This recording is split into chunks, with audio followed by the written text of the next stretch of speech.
கர்த்தருடைய நாமம் மகிமைப்படுவதாக. இந்த புதிய நாளுக்காய் கர்த்தரை நன்றியோடு துதிக்கிறேன். இந்த புதிய நாளின் தியானத்துக்காக எடுத்துக்கொண்ட வசனம் எரேமியா தீர்க்கதரிசியின் புஸ்தகம் 1வது அதிகாரம் 7வது வசனம்.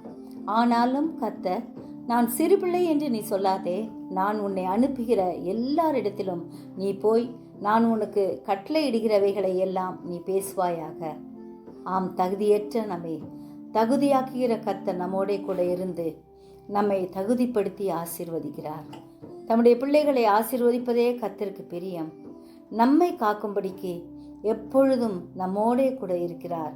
தேவ பிரசன்னத்துக்குள் எப்பொழுதும் இருப்போம். ஆண்டவருடைய சித்தப்படி அவர் சொல் கேட்டு நடந்தோம் என்றால் நம் வாழ்க்கை செழிக்கும். அவர் வார்த்தைக்கு எப்பொழுதும் செவி கொடுப்போம். கர்த்தர் நம்மை ஆசீர்வதிப்பார். செபிப்போமா? ஜீவிக்கிறதான் நல்ல இயேசுவே, இந்த அருமையான நாளுக்காய் நன்றியோடு ஸ்தோத்திரிக்கிறோம். இப்போ நாங்கள் உம்மை இறுக பற்றி கொண்டவர்களாய் உமக்காய் வாழ கிருபை தாரோம். எல்லா சூழ்நிலைகளிலும் நீர் எங்களுக்காக யாவையும் செய்து முடிக்கிற தேவன் என்பதை விசுவாசித்து நம்பி உறுதிப்படுத்தி முன்னேற கிருபை தாரோம். நாங்கள் சிறுபிள்ளை என்று சொல்லாதபடிக்கு தேவ பலத்தை பெற்றவர்களாய் முன்னேறும்படியான அனுக்கிரகத்தை கர்த்தர் கட்டளையிடும்படியாக கெஞ்சுகிறோம்.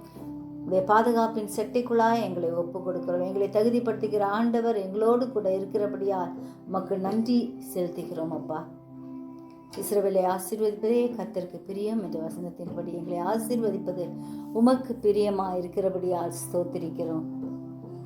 உன்னை அதிசயங்களை காணப்பண்ணுவேன் என்று சொன்ன தேவன், நாங்களும் அதிசயங்களை கண்டு உடைய நாமத்தை மகிமைப்படுத்த கிருபை செய்யும்படியாய் ஜெபிக்கிறோம். ஆசீர்வதியும் வழி நடத்தும். சிறியோர் முதல் பெரியோர் வரை ஒவ்வொருவரையும் உடைய கருத்தில் ஒப்புக் கொடுக்கிறோம். நீரே பொறுப்படும் வழி நடத்தும். இயேசுவின் மூலம் ஜெபங்கேளும் பிதாவே.